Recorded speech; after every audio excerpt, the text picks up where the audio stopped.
আমার প্রিয় সকল ছাত্রছাত্রীদের জানাই স্টাডি নেভার এন্ড চ্যানেলে স্বাগত। আজ আমরা দশম শ্রেণীর পাঠ্য সিরাজদৌল্লা থেকে 3 ও 5 নম্বরে কিছু গুরুত্বপূর্ণ প্রশ্ন সম্পর্কে জানব, যেগুলি তোমাদের টেস্ট ও ফাইনাল এক্সামের জন্য খুবই গুরুত্বপূর্ণ। বিশেষ করে যারা 2025 সালে মাধ্যমিক দেবে তাদের জন্য আরও বেশি গুরুত্বপূর্ণ। তাহলে চলো দেখে নেওয়া যাক 3 ও 5 নম্বর প্রশ্নের তালিকায় কী কী রয়েছে।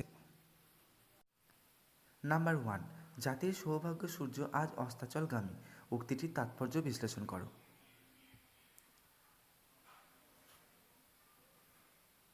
নাম্বার 2, আজ বিচারের দিন নয়, সৌহার্দ্য স্থাপনের দিন, কে কাকে উদ্দেশ্য করে কথাটি বলেছে, প্রসঙ্গ উল্লেখ করে কথাটির তাৎপর্য বিশ্লেষণ করো।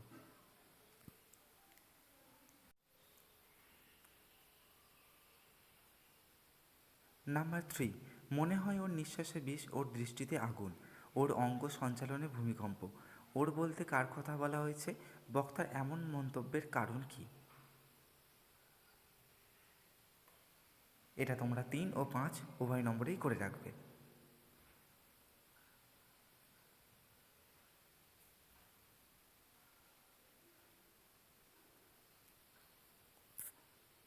নাম্বার 4, হিন্দু মুসলমানের মাতৃভূমি গুলবাগ, এই বাংলা, এই মন্তব্যের মাধ্যমে বক্তার দেশপ্রেমের যে পরিচয় পাওয়া যায় তা আলোচনা করো। এটাও তোমরা 3 ও 5 উভয় নম্বরের জন্যই করে রাখবে।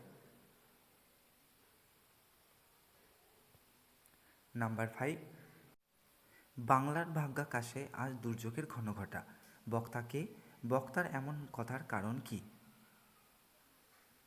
নাম্বার 6, বাংলার এই দুর্দিনে আমাকে ত্যাগ করবেন না, কে কোন প্রসঙ্গে এই উক্তি করেছেন, এই উক্তির মধ্যে দিয়ে বক্তার কোন মানসিকতা প্রকাশিত হয়েছে।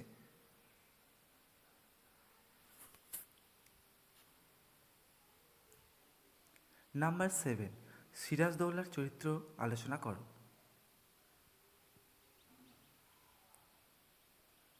নাম্বার 8, ঘসেটি বেগমের চরিত্র আলোচনা করো।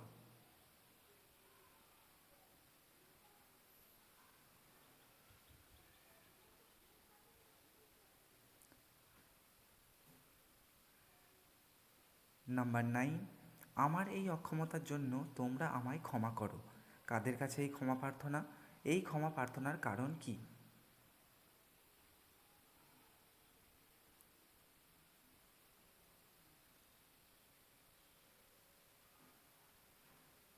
চলে যাব পরের প্রশ্নে। নাম্বার 10, তোমাদের কাছে আমি লজ্জিত, কে কাদের কাছে কেন লজ্জিত।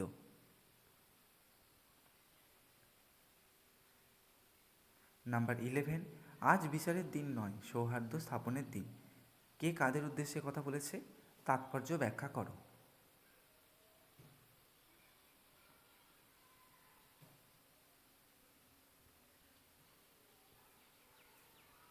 নাম্বার 12, আছে শুধু প্রতিহিংসা, এমন মন্তব্যের কারণ কি। এই ছিল তোমাদের 3 ও 5 নম্বরের প্রশ্নের তালিকা। এখান থেকে করে গেলে তোমরা ফাইনাল পরীক্ষায় অবশ্যই কমন পাবে। ভিডিওটি যদি ভালো লেগে থাকে তাহলে ভিডিওটিতে লাইক করে দিও, আর আমার চ্যানেলটিকে সাবস্ক্রাইব করে দিও, যাতে পরবর্তীকালে পাঠ্য সিলেবাস সংক্রান্ত আরও নিত্য নতুন আপডেট তোমরা সবার প্রথমে পেতে পারো। সকলে ভালো থেকো, সুস্থ থেকো, আর মন দিয়ে পড়াশোনা করো।